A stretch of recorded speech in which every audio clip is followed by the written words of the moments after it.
Are you kidding me? On a one-game winning streak. What do you think? I'm not going to come out boxing on a one-game winning streak? Come on now. Just because the Lakers didn't play yesterday, they don't play till Thursday, doesn't mean I can't get a couple jabs in. Good morning, everybody. Thank you very much for being here. Welcome to the Sliwa Show, Monday through Friday on YouTube, 8 a.m. to 9 a.m. Really appreciate you guys being a part of the show. Wednesday, December 18th, 8 a.m. on the dot. All right, I was looking. Sometimes I got quotes that are longer. Sometimes I got quotes that are just more simple. This, again, is from that tea company. I got to reach out to this tea company. Yogi Tea, solid. Quotes on the back of every one of their tea bags that they have. You are unlimited. That's it. Very simple quote. You are unlimited. So that's a quote for today. Appreciate you guys being a part of the show. A lot to get into, even though, it's kind of an interesting time in sports right now. Not going to lie. You have the NBA that basically decided we're going to have teams play 3 games for 2 weeks because that's pretty much going to be the way the Lakers setup is. So we'll be reacting. I mean, there's a lot, obviously, to still get into. Kind of the perception of around the NBA is a little bit interesting right now. But let me give you guys just a quick rundown. Good morning to everybody. Work your way into the chat as you guys please. What's great about this show is I got a lot of people that tune in live, but I also got a lot of people that watch the show later. So just as equally as important. So thank you for being a part of the show. This is the rundown. Here's what we got going on today. Today's show, as you guys can see, already did it wrong. On my right side, your left side. Here's basically the full gamut of today's show. NBA Cup was last night. I got to be honest with you. For somebody that was talking about the NBA Cup and, hey, this is awesome, this is cool, all that other stuff, I really actually didn't spend too much time watching the game yesterday. I'm not going to get into necessarily the game, just a little bit of it. There were some interesting storylines, the way the Milwaukee Bucks celebrated versus how the Lakers celebrated last year. Definitely you could see the Bucks taking some notes. So they did whatever they had to do. A lot of negative news around the NBA. Yeah, I think this is going to be an interesting conversation. I've talked a lot about this before, the perception.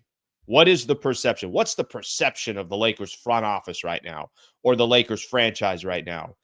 If you create some type of a perception, it will take off. And that could be, positively or negatively. I cannot look, especially in my field and what I do, everywhere I look, there's a negative story about the NBA right now. Too much three-point shooting, cookie cutter league. Politics gets too much into the mix. NBA ratings are down 48% since 2012, something like that. I want to say over 20% just this year. Everywhere I look, there's negative press around the NBA. So we're going to spend a little bit of time on that, why the NBA is getting demolished the way they are. All-Star game, they're changing it. They're completely changing it.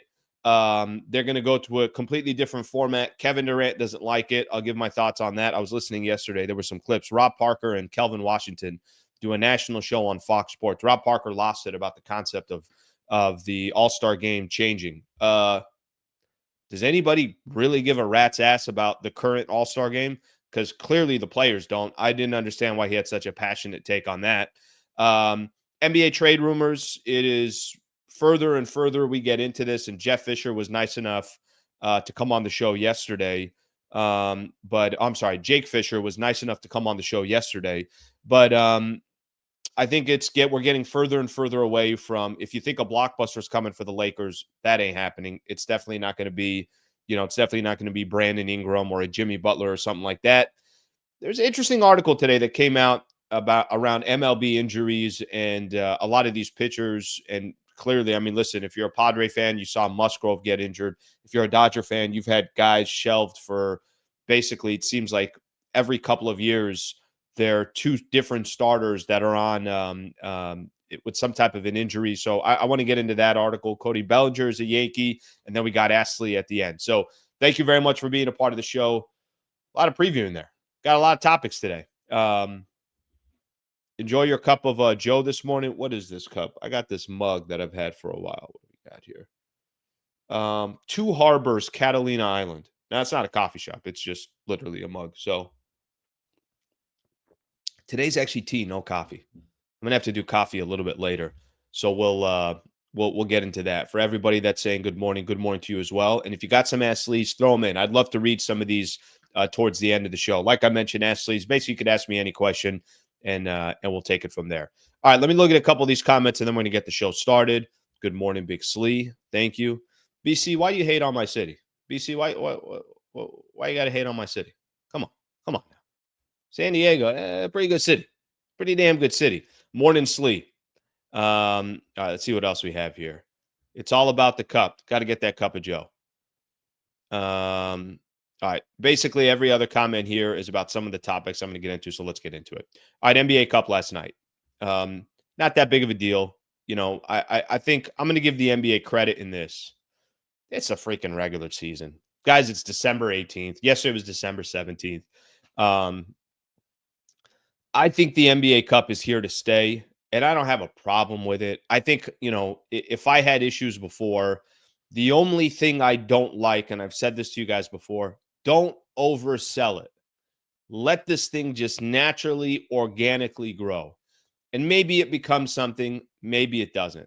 Bucks played the Oklahoma City Thunder yesterday. If I'm just talking about the game, first off, it's a cool matchup to have in the regular season. I'm a fan of what OKC is doing. I'm a fan of franchises that clearly are working with less resources, or they're not a big market or something along those lines. And you want to see, how are they building? What are they doing that's different? Can the Lakers take a couple notes or a pages out of the book of what OKC is doing? Or no, we already have our own structure. We're going to do it our own way. Milwaukee, we know, obviously has won an NBA championship, but Doc Rivers as the coach, they started the season out, I want to say 2-10 is how they started, or 2-8 is how they started through their first 10 games. So I had some interest in the game, right? Nothing crazy. I was kind of running around last night, so I only really got to watch the second half. Didn't really catch much of the first half, and Milwaukee dominating the second half. But a standalone game on ABC on a Tuesday night, you don't have to compete with college football. You don't have to compete with the NFL. You don't have to compete with anybody else. You kind of get your own day. Do the best that you can with it. Giannis gets a triple-double. Bucks are trying to work their way back on track. Like I said, they started the season out 2-8. They're 12-15, or they've won 12 of their last 15 games, so they're certainly back on track. OKC, the class of the Western Conference. I'm going to put all those storylines to the side because I think the actual result of the game, I have less interest in some of the other storylines that I'm going to talk about. So, number one, I'll get into it.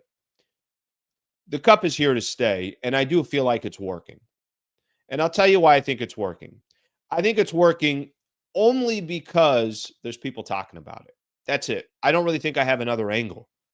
I think it's working because either people are spending their emotions towards saying how much they don't like it, or why are the courts this color, or what the hell is group play, or who cares that these teams are playing against each other. Are there some adjustments that need to happen? Sure. But I think just the concept, if you told me there's a tournament, if you told me 3 years ago there's a tournament in the middle of the season where everybody gets nothing, then I would tell you what the hell are they doing and why they're doing it. I don't mind that it's happening. I don't think it's the end of the world. I don't have this crazy emotion of, that this thing is ruining the NBA and why is Adam Silver doing this? And I've heard people say, this isn't European soccer. Why are you trying to model the NBA after European soccer? Well, maybe part of that reason is because they are the most popular sport in the world. And the NBA internationally is pretty damn special what they've done internationally. But the NBA Cup is here to say, I will just say this, whether you love it or you hate it, people are talking about it. And you know what most people don't do in the middle of December or in late November or early December?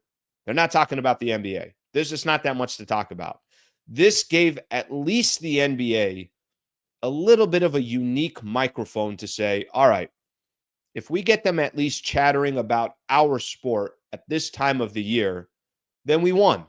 One of the things I hated, one of the things that kind of the selling points of the NBA Cup, which I thought was so stupid, when they would say, and the players get $500,000 more dollars if they win the tournament.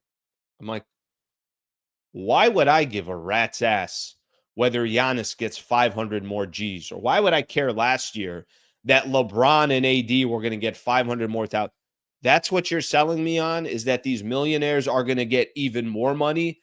let's go to a different selling point. All right, if you're making a presentation, I like using my timeshare analogy. Let's go ahead and let's change that bullet point right there. Let's change that to something else because that's not going to get me to watch it knowing that these players are getting 500 grand. I don't give a shit. Most people in today's world and society, they're just trying to put food on the table. They're trying to get a check to their family. Do you think they need to know that that player that's making 24 million is now going to make 24.5 million? I don't think that's a selling point. But I do think the selling point of it's a standalone game by itself. You had the semifinals in Las Vegas. Listen, maybe the ratings aren't all that great, and I actually can't tell you because I don't know what the ratings were from yesterday. We'll probably get them today, or they'll probably be public today.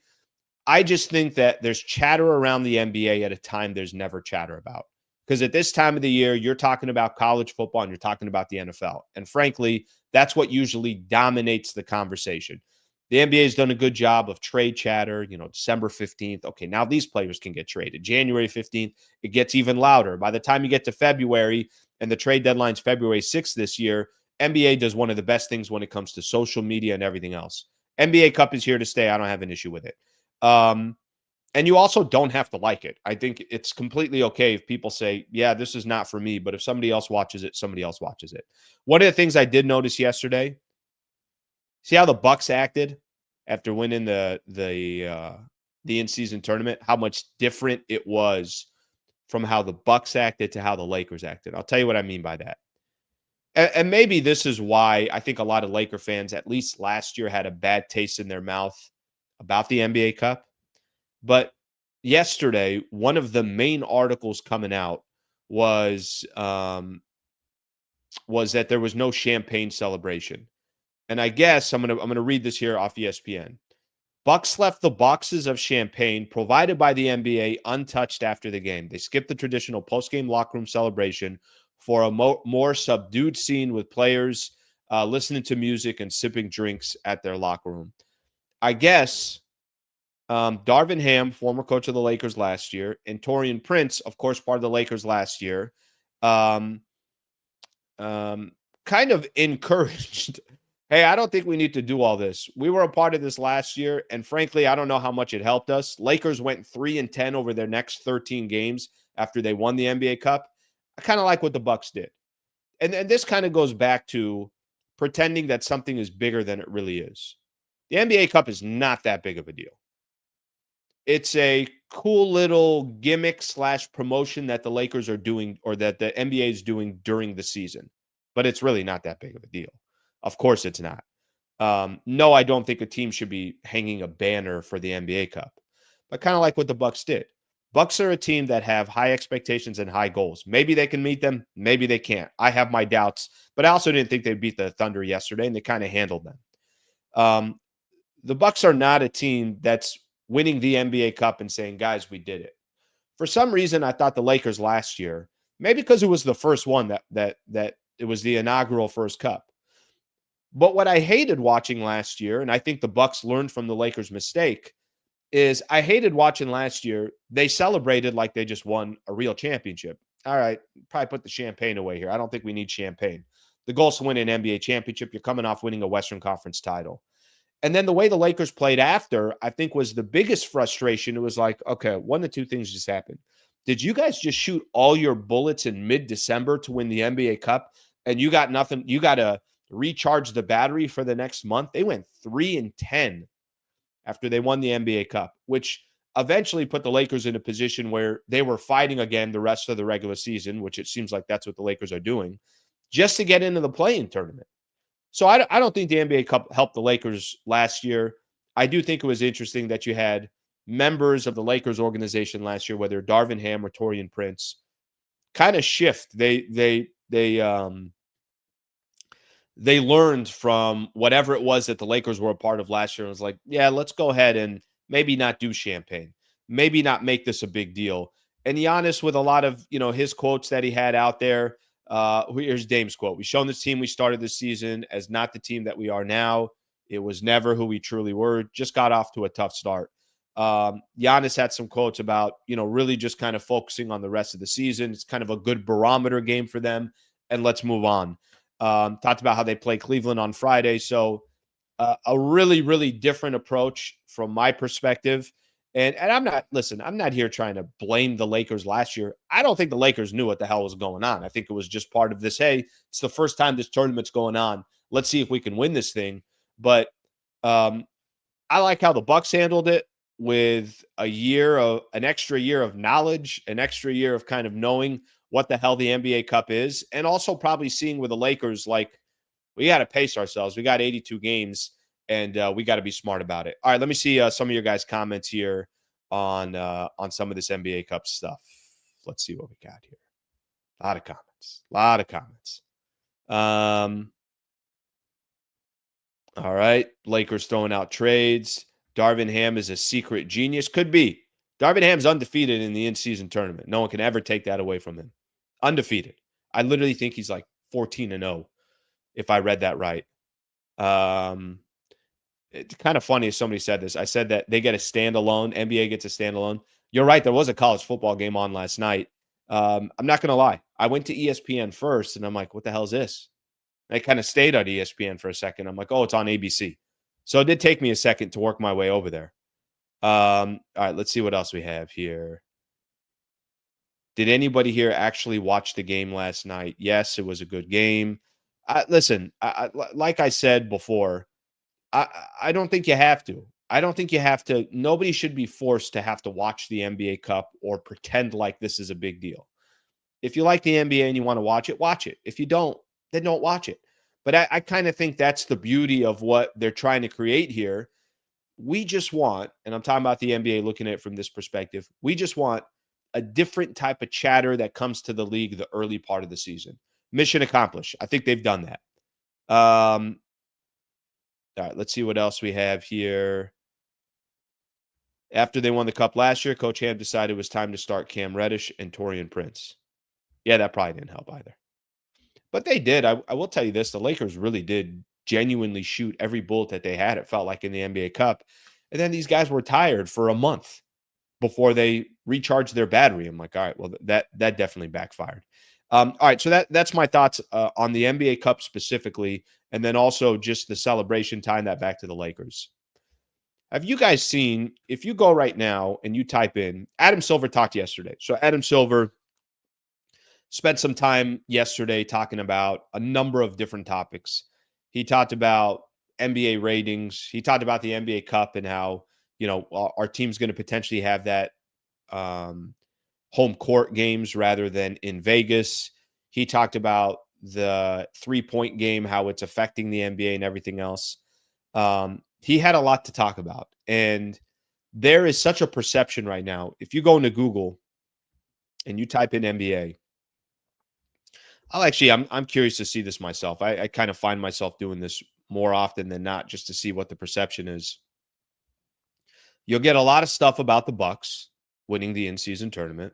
But here's what else you're going to get. Kevin Durant blasts new NBA All-Star format. Brian Windhorst worries the NBA will lose viewership. Let's see what else we got here. Some stuff on NBA trades. Some other stuff that are negative. NBA looking into 3-point volume critiques. The reason why I mention it is this, because the NBA has a bad perception right now. It does. I noticed it over the last couple of weeks where I saw a lot of YouTubers who were really pointing out, guys, the NBA is losing people. I mean, look at Colin just did this. Colin Cowherd just did this a couple days ago, or it might have even been yesterday for all I know. He was actually, his comp that he was making is that the NBA is not paying attention to its audience. And he compared the last election to the Democrats not paying attention to their audience as well. And then you lost them. And I think the point that Colin Cowherd was trying to make is you got to know who your core is. And if you stop paying attention to your core, they will leave you. I started seeing some of these stories around the NBA. This was a couple weeks ago. And then I saw a lot of YouTubers kind of commenting, what's wrong with the NBA? Why are the ratings going down? By the way, the stats that I gave you are the stats that they've lost since 2012. The stat is over 40% of their audience. They've also lost over 20% of their audience just this year. And I've seen some, reasons. Adam Silver has said, there's a lot of cutting the cord. All right. Well, that's going on in every sport. He said, well, there's competitiveness because the World Series had the Dodgers and the Yankees. All right. So you're just going to pray every single year that it's not a good MLB World Series matchup. A lot of people are going digital. There's Adam Silver has listed a lot of different excuses. But a couple weeks ago, when I started seeing all these articles and I started watching these clips on YouTube, I'm like, oh, so the NBA is not doing well. All right, I don't know. I just assumed the NBA and its international game, and look how dominant it is on a social space. People are always talking about the NBA. Look at what happens during free agency. Look what happens during trade deadlines, things along those lines. I thought the NBA, I'm just assuming they're flourishing. We saw the new TV deal that's going to start next year, over $70 billion. And you got ESPN and you got TNT and somewhat involved, not really involved, actually, just inside the NBA. NBC is a new partner. You got a streaming service that's coming aboard as well. I'm just assuming the NBA is doing good. And then I start watching the game more. And now I have a perception in my head of, oh, maybe the NBA is not doing good. And you know what? Yeah, they do take way too many threes. And this is as diehard of an NBA fan as you can get. Then I start watching possessions. I've done this on the postgame show. I've done this. Lakers were playing a game against the Blazers. This was a little over a week ago. I think it was a little over a week ago. And I'm saying to myself, I'm like, that was awful basketball. Then they played a game against Minnesota. I'm like, yeah, that wasn't enjoyable.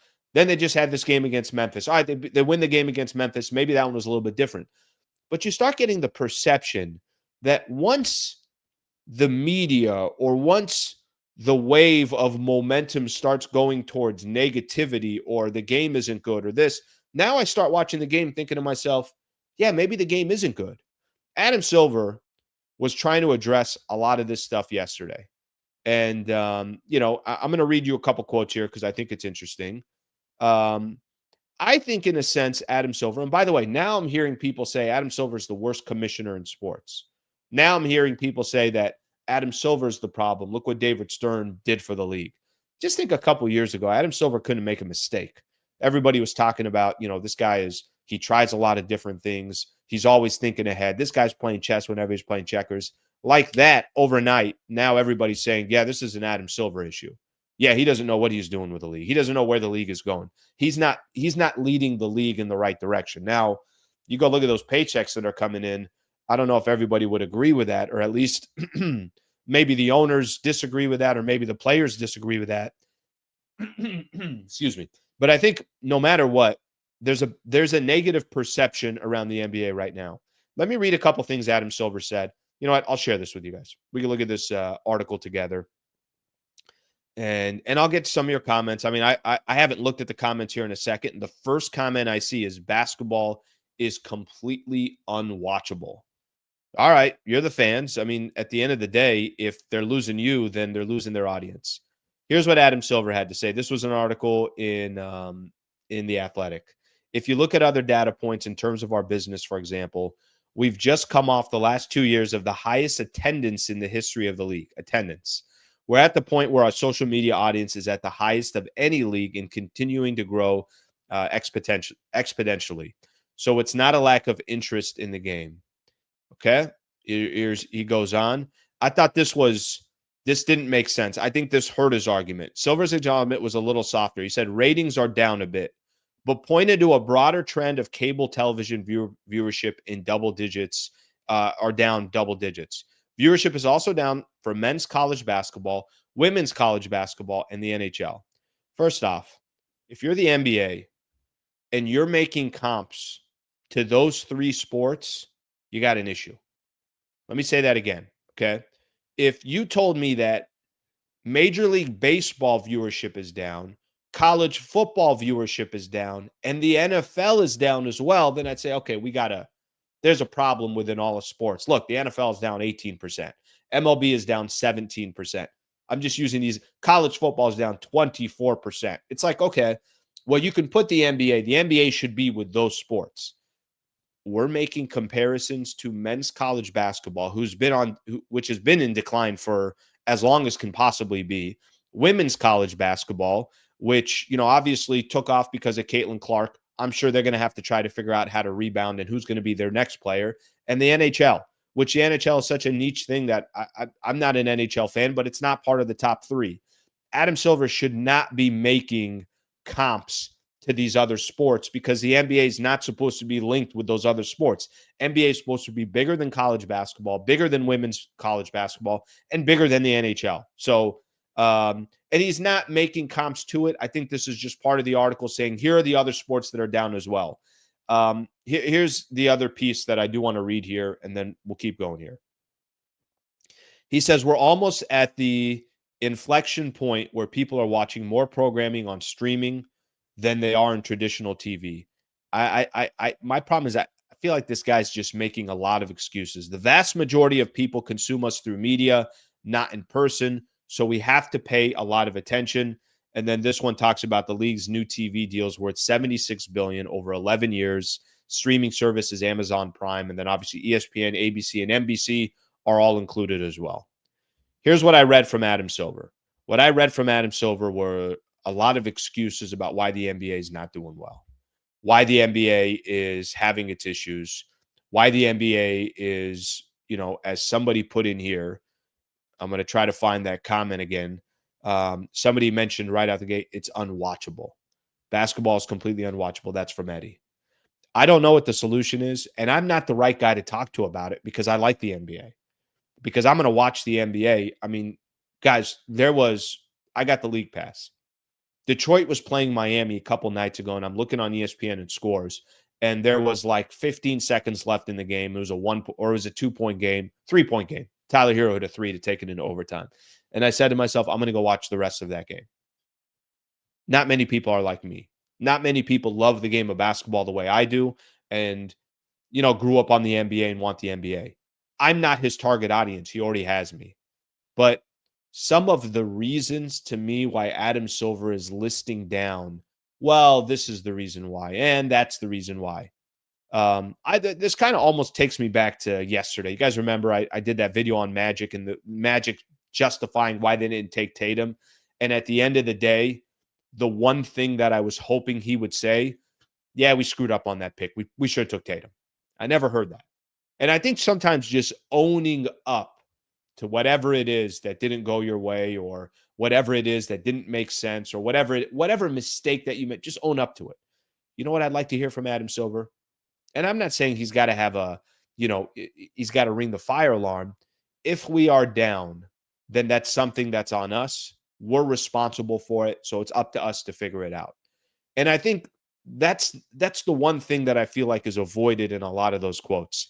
At least from my perspective, that's what I saw. All right, let me see. I do want to get people's opinion, and then there are a couple other things that, is it down because of 3-point shooting? He talks about that, and then the NBA All-Star format I'm going to get into as well.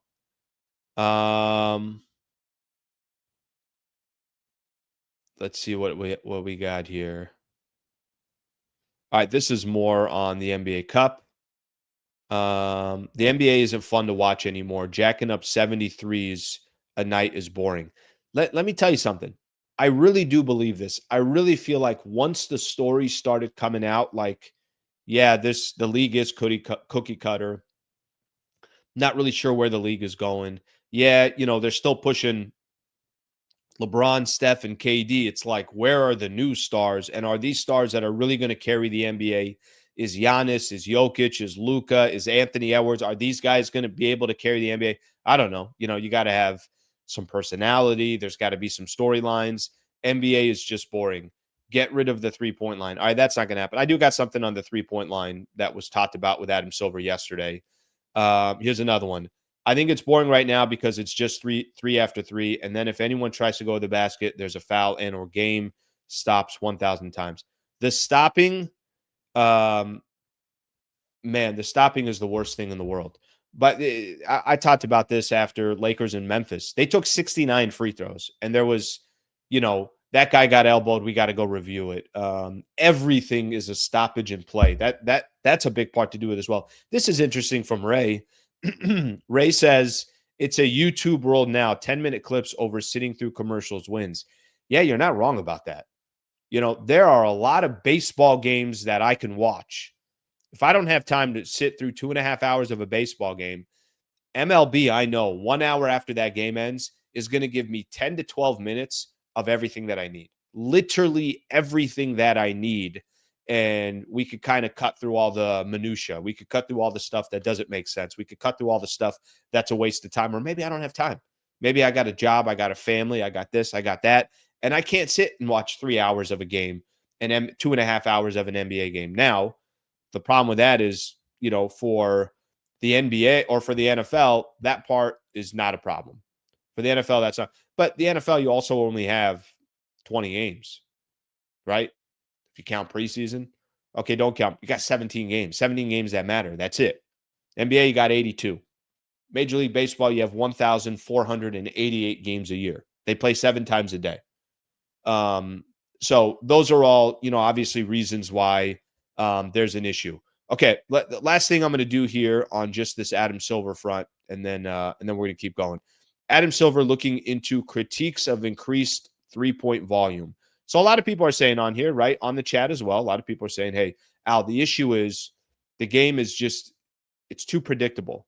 Do you guys know right now the Boston Celtics are on pace to shatter the NBA's record for 3-point attempts by a team? They're in the process of doing that, and they're not the only team doing it. There are a lot of teams out there that are obviously taking a ton of threes. The Celtics are averaging 51. This is average, guys. Averaging 51 threes per game, which easily would shatter the record for threes attempted in a season. A lot of this just has to do with the math of shooting more threes as opposed to mid-range 2-point jumpers. There is a piece of the NBA, and I think of sports. I think there's a fine line between figuring out analytics and the game of basketball and gut feeling and all that stuff. And I think that also goes with the NFL, and I think that also goes with Major League Baseball. I don't think the game could just be played on a sheet of paper.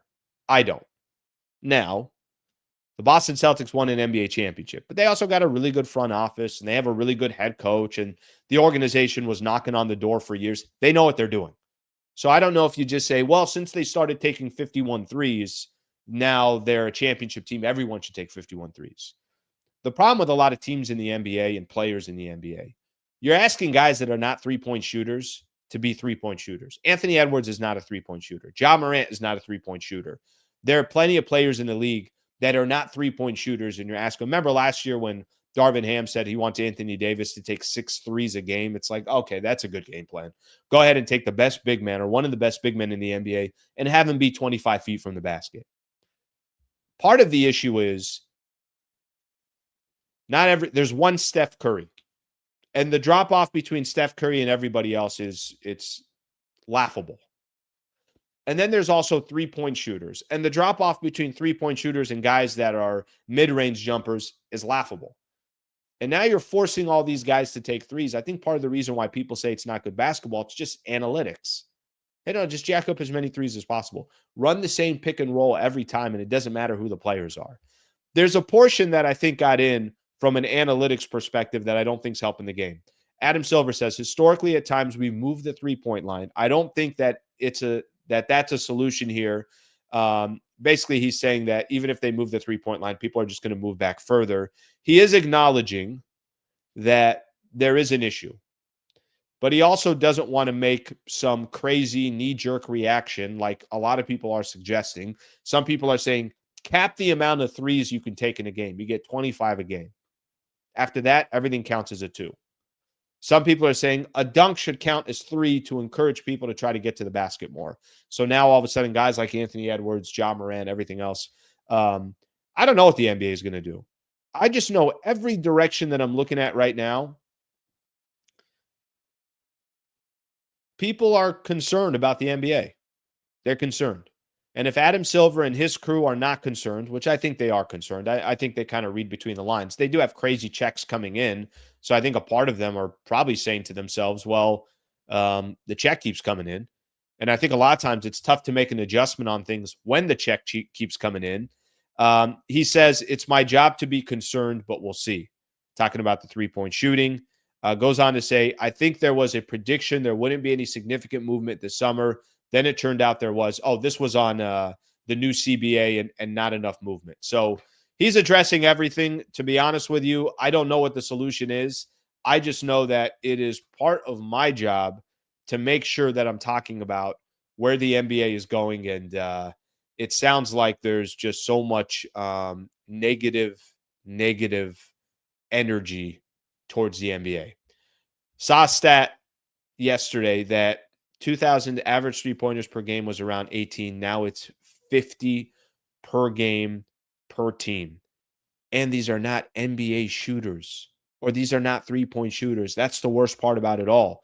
You're forcing guys. It's like telling a dude, we need you to hit 40 home runs a year. Have you seen the history of my game? I'm in the major leagues because I slap singles. And if I get on first, praise be to God that I could get to second because I got speed. What do you mean you want me to hit the ball out of the park for every pitch? That's not good baseball. That doesn't play to my strengths. Well, do it anyways. It's part of the analytics. A lot of three-point shooters that are not three-point shooters that should not be taken, that should not be part of that game. So I think it's somebody. There was another good example. They said, imagine this might have been when Cowherd and Nick Wright were doing that pod together. I mentioned you guys yesterday. They said, imagine if the NFL was either we're throwing 50-yard bombs or we're the tush push like Philly does every play. It's one of those two. There's nothing in between. Imagine how bad of a product that would be. So I think that's that part is definitely interesting, and we'll see what happens to the NBA from there. I want to play something for you guys here real quick. This is more kind of a inside the NBA, literally the show, a question about inside the NBA. I saw this yesterday. Let me see if this thing clinks through. All right, let me get this set up. So Colin Cowherd does his show obviously in the morning over at Fox. Been killing it for years. And Jason McIntyre does the show with him, sort of, if kind of there on the side. He talks to him when needed and things like that, certain topics of conversation. I don't know really what the angle was on this. It's talking about Inside the NBA, the show, and how Inside the NBA has hurt the league. Take a listen to his thoughts, and you guys can tell me what you think. Take a listen. J-Mac, your thoughts? I'll be watching tonight. I'm a big NBA guy. So I'll be watching tonight. This take probably won't be very popular, but I would argue that Inside the NBA, the show that everybody loves, has done more damage to the NBA in the last decade than anything. Forget about this woke and left and right. Yeah. Inside the NBA goes on every week and just trashes players, trashes the style of play. Colin, you look at any other show, MLB Network, NFL Network, these shows, our network, we're all positive. We're excited. We're talking about the games. Inside the NBA, they just hammer the players. Charles Barkley's on TV. The Rockets are in the Final Four for that NBA Cup. Oh, the Rockets don't know how to play basketball. They stink. They don't know what they're doing. What are you doing? You're damaging your product on a nightly basis, hammering it. Colin, globally, the NBA is fine. Much bigger sport globally than the NFL. Well, in America, the ratings aren't great. That's up. How's it doing in, like, Iowa? You could argue. Who cares? We're big in China. All right, that's Jason McIntyre on with Colin. NBA Central, I grabbed that from them.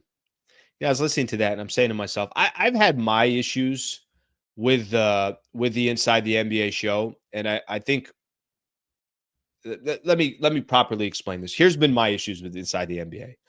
I think there are times where they're just demolishing these guys, and I know it's an entertainment show. And remember that time they had gone through where they were just killing JaVale McGee and Shaq a fool, and every basically highlight was trying to make JaVale McGee look stupid. There was a time, I've talked about this before, Anthony Davis, street clothes, right? That's the nickname that Charles Barkley gave him. That took off. And then, I had an issue with how are you going to be able to, I can't tell you somebody else's pain tolerance. So I have a difficult time complaining about somebody why they're injured and they should play through something. I don't know what his injury is. I don't know what that pain is for him. If you want to make comparisons and just say, look, I would have played through that. Okay, that's fine. But they have definitely gone after some of these NBA players. And there's been some times where I'm like, yeah, I think that's gone too far, or that's jacked up, or damn, that's, you're making this player look so much worse than he really is. However, I don't think inside the NBA is ruining the NBA. I do think it's the most popular sports show, period. NFL is the most popular sport in the States. Do they have a show that's more popular than inside the NBA? They don't. ESPN is the biggest network in all of sports. Go watch their NBA coverage versus inside the NBA. It's night and day difference.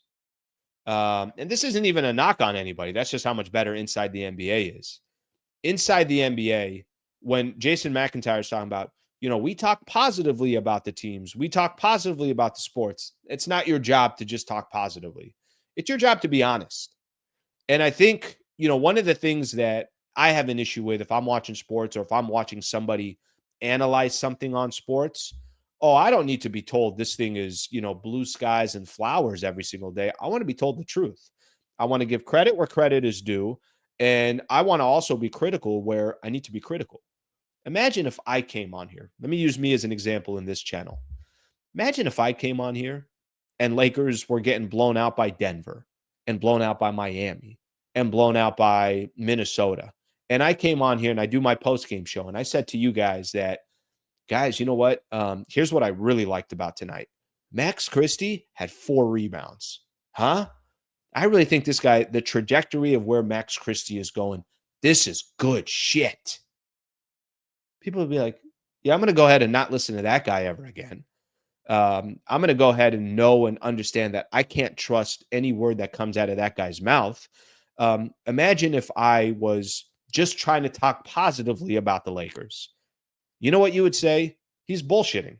Yeah, this guy's not honest. That's not that's not the right way to convey a message to your audience. Your audience already knows what's going on in front of them. And now they're looking for you to break it down a little bit further. Maybe you are an expert in the sport. Maybe you're just going to give your honest opinion.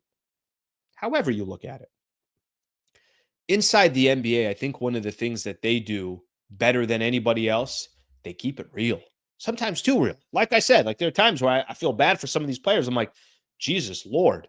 Now, do they go a little bit all over the place? Sure. But you're going to tell me Kenny Smith does not know basketball. You're going to tell me that Charles Barkley doesn't know basketball, that Shaquille O'Neal doesn't, Ernie Johnson doesn't know basketball. Of course, these guys know basketball. But part of their job is also to be entertaining. I don't think they've hurt the league. I don't know what their relationship is with a lot of the players. I don't think they care. I think they figured out how to do a show and keep it entertaining, but also at the same time, be honest. Now, I think it could also go the other way. If they're just always negative, Jason McIntyre said something about the Houston Rockets in the Final Four of the NBA Cup. I didn't hear that clip. So I'm not going to comment on it. But if they trashed the Houston Rockets this year for what they're doing, then they're also going to lose credibility.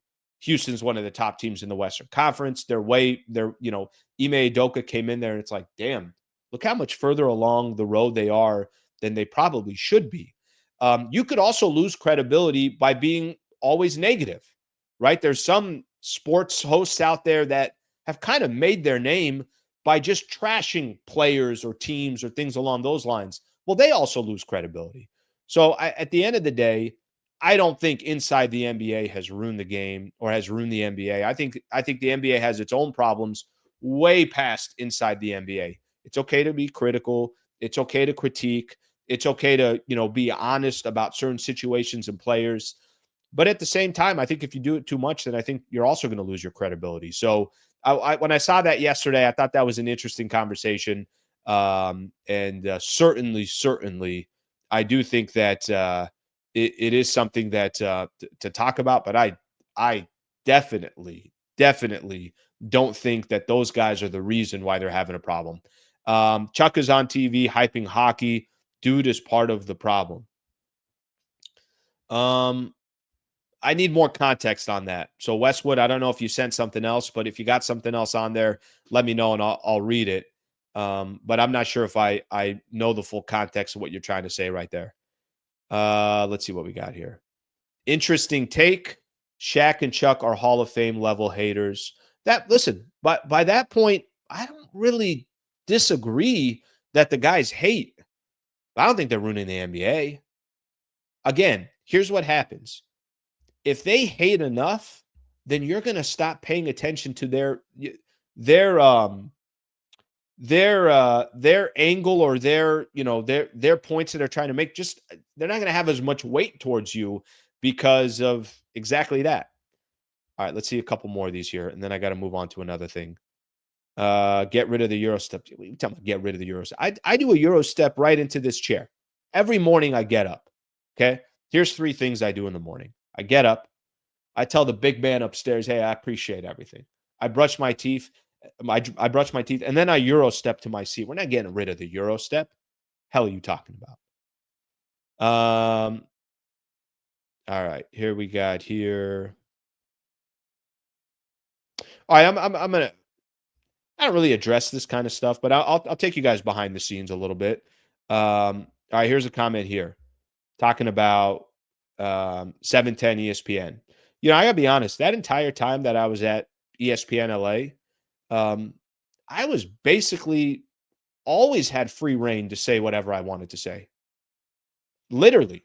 So, if you want a little bit behind the curtain, yeah, there is not involvement. That Laker organization doesn't come to 710 and say, hey, we want you to say this. Guys, I had a Laker show for 8 years on 710 ESPN. I was never told, say this, say that, say this, say that. I give ESPN a lot of credit for that. At least at ESPN LA, there were many a times where it was like, yeah, if that's your opinion, that's your opinion. So I disagree with that one. I know some people always kind of try to put the two together, but I'm here to tell you that that wasn't the case. Lakers never said anything to me, and 710 ESPN never said anything to me. So I actually give both of them a lot of credit because I did feel like I was on a platform where, now, was I disrespectful? No. Did I do it in my own style? Sure. Was I going after ownership and this, that? No, I wasn't. Like, at the end of the day, this is it's just a sport. The world's not going to end. I never made anything personal, but no, I was not. I was definitely not pulled over to the side and said, you should say this. You should not say that. I give actually both sides credit because I never got that. All right. All-Star game format. I got another one here that I want to get into. I don't know how you guys feel about the All-Star game. By the way, this is kind of nice too. You know, I think I've mentioned this to you guys before. When you don't have a guest, it gives you a chance to just kind of just shoot the shit. And also for me to, see some of your guys' comments and everything else. But there was so much that came out of the NBA yesterday. I'm like, all right, well, I'm just going to freaking go all NBA today. I know Bellinger is a Yankee, and there was one other thing I want to get into at MLB. Frankly, if I don't have time to get into it today, I'll just do it tomorrow. Are you guys fan of the All-Star game? I'll wait for your responses, but I'm also going to answer the question for you. Nobody cares about the All-Star game. Nobody does. The NBA All-Star game. And as much as, people want to kind of go at Adam Silver and say that the league is not in a good place and they got to do this and they got to do that, I'll give Adam Silver credit in this.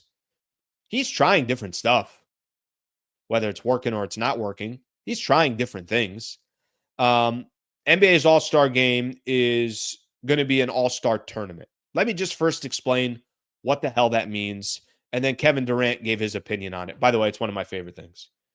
Here's the NBA saying, guys, we're trying this. And then KD 36 seconds later was like, yeah, well, that sucks. One of the greatest players to ever play the game. One of the most known players in the game of basketball right now worldwide. Guys, we're changing the NBA format for the All-Star game. Well, that looks stupid. All right, thanks, KD. Appreciate your opinion. Let me read this off to you guys real quick. I just think that's the funniest thing. Here's what the NBA is doing for the All-Star game. Season's format is a 4-team, 3-game one-night tournament featuring 3 teams of 8 All-Stars each, with the 4th team being the winner of the Rising Stars Challenge for first and second-year players. The winning team in all games will be the first to score 40 points. Let me make this very simple with you. It's a little tournament here. 8 players on this squad, 8 players on this squad, 8 players on this squad.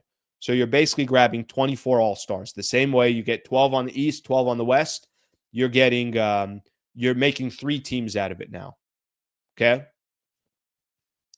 Then you're taking your youngest players in the NBA that are a part of the first and second year players, the Rising Stars. You're taking 8 players from there, and they're part of the tournament as well. So you can have a game where it's Jokic, the best player on this team, Giannis, the best player on that team, and Steph Curry and KD are on this third team, just using as an example. Then you got the Rising Stars coming. I'm down for it. The players don't give a shit about the All-Star game, so nobody else does. And frankly, they don't care about the slam dunk contest. I think the only thing where the players play on is a 3-point shooting contest, because that's the only one that they can potentially not get injured in, and they don't want to take any chance. So if you want to make an argument that the All-Star game is bad because the players don't care, you're right. The NBA, Adam Silver can't find a way to tell these players, we want you to care about a game that doesn't mean anything in the middle of the season, where you get a chance, a little bit of rest before you go on to try to compete for an NBA championship. I think for me, I think this is an interesting format. I think this is worth trying. I think nobody cares about the All-Star game anyways. I think what do you have to lose in trying something? But at the end of the day, here's what it's going to come down to. I'm going to play a clip from KD. If KD doesn't care and the rest of the players don't care, I don't care what kind of tournament you put together, it's still going to be a bad product. Shai Gilgeous-Alexander, obviously with the elephant in the room being us competing, them trying to shake things up is expected and makes sense. At the end of the day, it's going to come down to whether the players want to go at it. I would love to see that, love to be a part of that for sure, and hopefully it happens. All right, well, if the question is going to come down to, are the players going to care about it? Are the players going to go out of their way to say, yep, this is what I want. I want to compete. Well, we know one star who's out there right now, and Kevin Durant. Let's take a quick listen to him. Here's KD talking about the All-Star game and gives his thoughts. Take a listen. Gerald Bourget on X. This is on his account. Take a listen.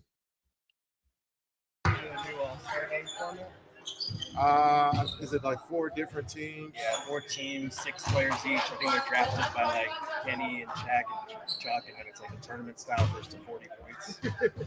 I hate it. Absolutely hate it. It's terrible. All-Star game, formats changing, all the formats, terrible in my opinion. And we should just go back to East-West. Just play a game. I think we've been trying to, bring that flair back somehow with the All-Star weekend, but I think we just keep it traditional. But we'll see how this one works. You never know. I might be wrong. I'm just another guy with an opinion, but we'll see how it works.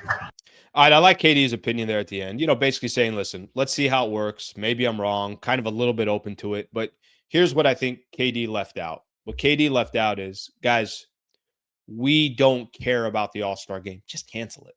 You might as well just, honestly, I really, really believe this when I say it. Just cancel the All-Star game. If the players don't want to be there and they don't want to compete, then you know what? You got to figure out somewhere else to weave in those partnerships and those sponsorships. Don't shove it down people's throat. They've been shoving it down people's throat.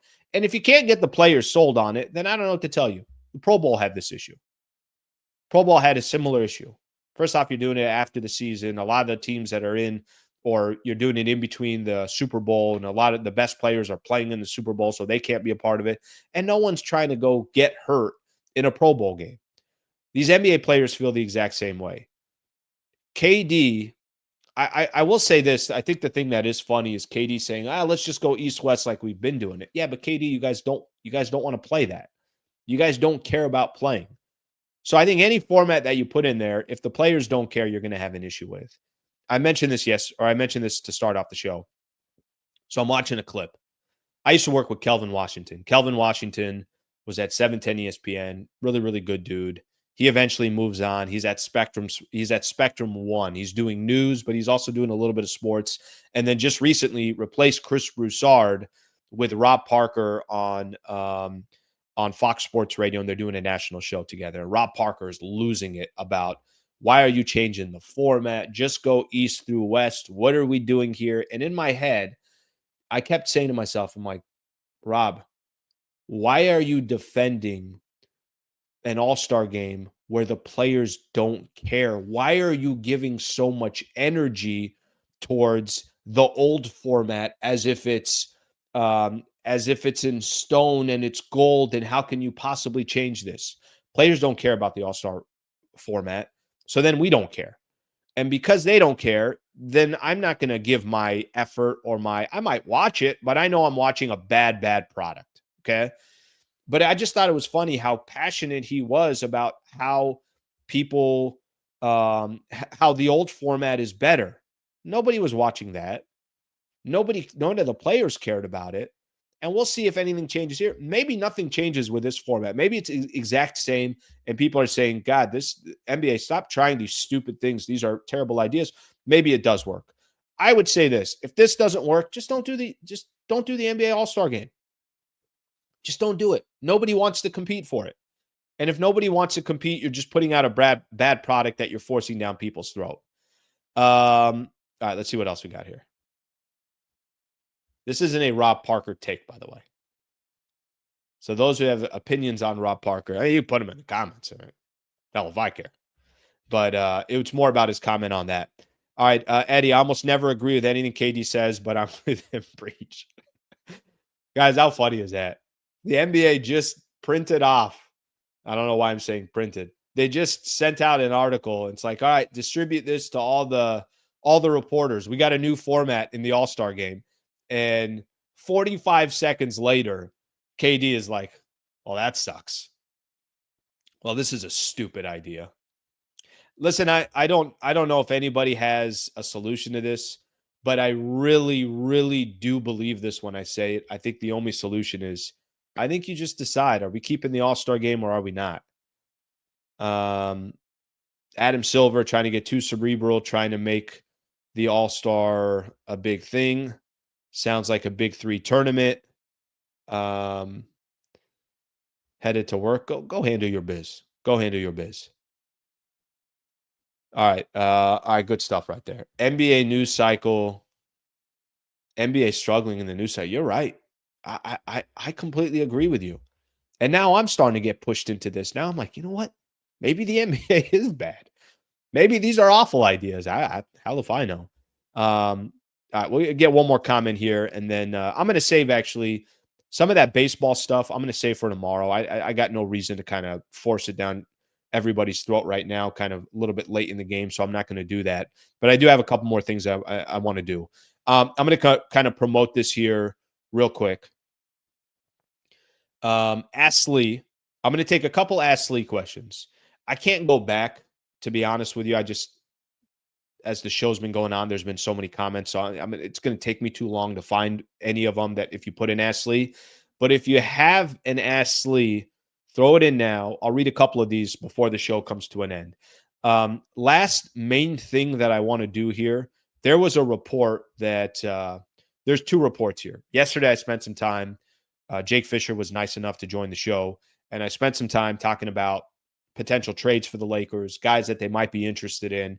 Brandon Ingram is reportedly on the Denver Nuggets radar per Ann Begley. There was also a report yesterday, and I'm going to read this. We'll get to my point as well. NBA trade rumors. Lakers not expected to heavily pursue Butler, Ingram, or Levine. And I know that was coming from Jovan Buha. Let me just say this. I do believe if Lakers wanted to be a real championship contender, they need a legitimate third player. And I don't think they have that right now. I think we'd all agree that Austin Reeves being the third best player on your team, probably not a championship team. If Brandon Ingram was the third best player on your, if Brandon Ingram found a way to get to the Denver Nuggets, yeah, that's a championship contender again. They lost a lot of depth, but I still think Brandon Ingram's a really good player. If Jimmy Butler is the third best player on your team, or second or third, however you want to put it, you got a shot at winning an NBA championship. Third best player, you got a shot at winning an NBA championship. I think right now for the Lakers, it's not a surprise, but there's a little disappointment that they're not expected to pursue those players. I get it. I understand. Maybe it's just too tough to figure out a deal. Maybe it's just you just don't have enough assets to go make a deal like this happen. But nonetheless, however you look at it, that portion it tells me that, yeah, the Lakers are going to kind of work around the edges, and they're going to hope they could be as competitive as possible, and things kind of just break their way or however it goes, or things just really click. But the Denver Nuggets in pursuit of Brandon Ingram, that's interesting. That's very, very interesting to me. Wherever Brandon Ingram goes, wherever Jimmy Butler goes, especially if those players are the third best player on your squad, you got a real squad.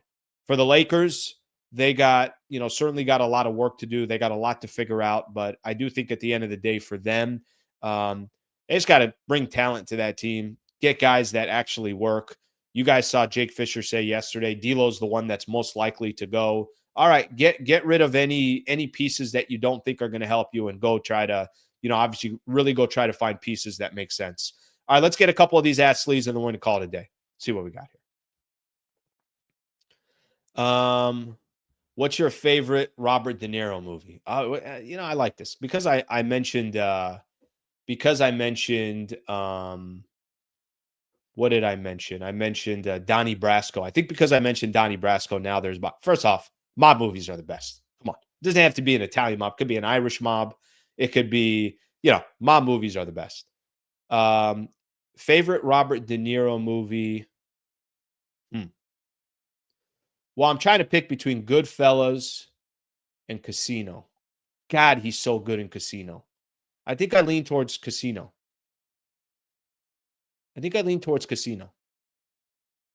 I think. But man, he's got so many other old school movies that don't get the amount of love that they should. I think I lean towards Casino. All right, you guys can tell me what you guys think on those as well. Let's get a couple more of these here. All right, somebody was asking me. Somebody had put in here. I saw it a little bit earlier. Best way to exit a party without being noticed. Can I be honest with you guys? If you asked me this question 10 years ago, it was I don't know. How do I describe this? It was saying bye to everybody and, hey, thank you for everything, all this. Now I just leave. If I got to get the hell out of there, I'm just gone. It's just a lot easier to get it that way. It's a lot easier to make that happen. All right, let's see what else we have here.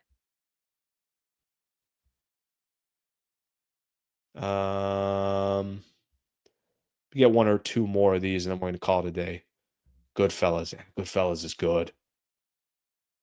Goodfellas is amazing. Godfather Part 2. Let's see what else we have here. Irishman. Loved him recently in The Irishman. I saw that. I thought that was okay. I didn't think that was the best one out there. All right, last one. Somebody had put out their favorite ice cream. It's so random. Can I tell you an underdog in ice cream? Pistachio is phenomenal. Are people not? I don't think enough people are doing it. Am I 73 years old if I go with pistachio? Pistachio is a damn good ice cream. When they have the actual pistachio nuts in there as well, I think that's an underrated.